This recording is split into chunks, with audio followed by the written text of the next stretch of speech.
तो देखो, ब्रह्म मुहूर्त को लेके तो हम सभी बहुत ज्यादा उत्सुक हैं। अगर हम अपने दिन की शुरुआत ब्रह्म मुहूर्त से करते हैं तो हमारा न केवल जीवन बल्कि हमारे जीवन का हर एक पल भी संवर जाता है।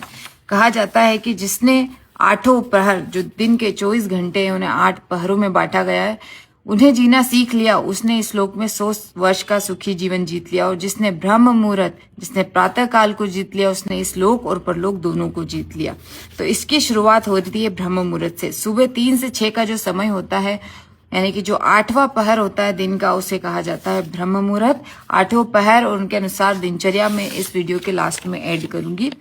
तो बात करते हैं ब्रह्म मुहूर्त की। जो व्यक्ति अपने जीवन में स्वास्थ्य, बुद्धि और सुख चाहता है, उसे ब्रह्म मुहूर्त में अचूक रूप से उठ जाना चाहिए। ये कहना है अष्टांग हृदय सूत्र का।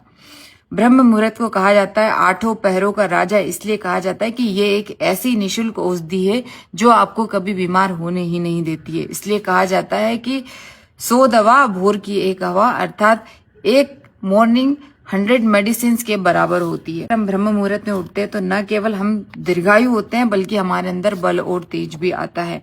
और जो व्यक्ति ब्रह्म मुहूर्त के समय सो रहा होता है, असल में उसकी संपत्ति लूट रही होती है। जैसे वृद्धावस्था आने पर हमें महसूस होता है कि हमारा जीवन लूट रहा है, उस तरह हमारा जीवन हर रोज लूट रहा होता है, लेकिन हमें ये समझ में नहीं आता है। लेकिन अगर हम अपने जीवन को इस प्रकार से जिएंगे तो हम संपत्तिवान बनेंगे हर दिन। लेकिन ये हर कोई कर नहीं पाता है। तो इसका समाधान क्या है? ब्रह्म मुहूर्त में उठने के लिए आपको ये 3 से 4 नियम पालन करने होंगे। अपने शरीर से इतना शारीरिक काम लेना होगा ताकि अपने शरीर में तमस और आलस न आने दे। आप शाम का भोजन आपको सूर्यास्त से पहले करना होगा, हल्का भोजन करना होगा। अपनी शयनचर्या को अंतिम लास्ट 10 बजे तक आपको खत्म करके बिस्तर पर लेट जाना होगा, नींद में जाना होगा और अपनी मन को यह आज्ञा देकर जाना होगा कि सुबह मैं ब्रह्म मुहूर्त में उठूंगा।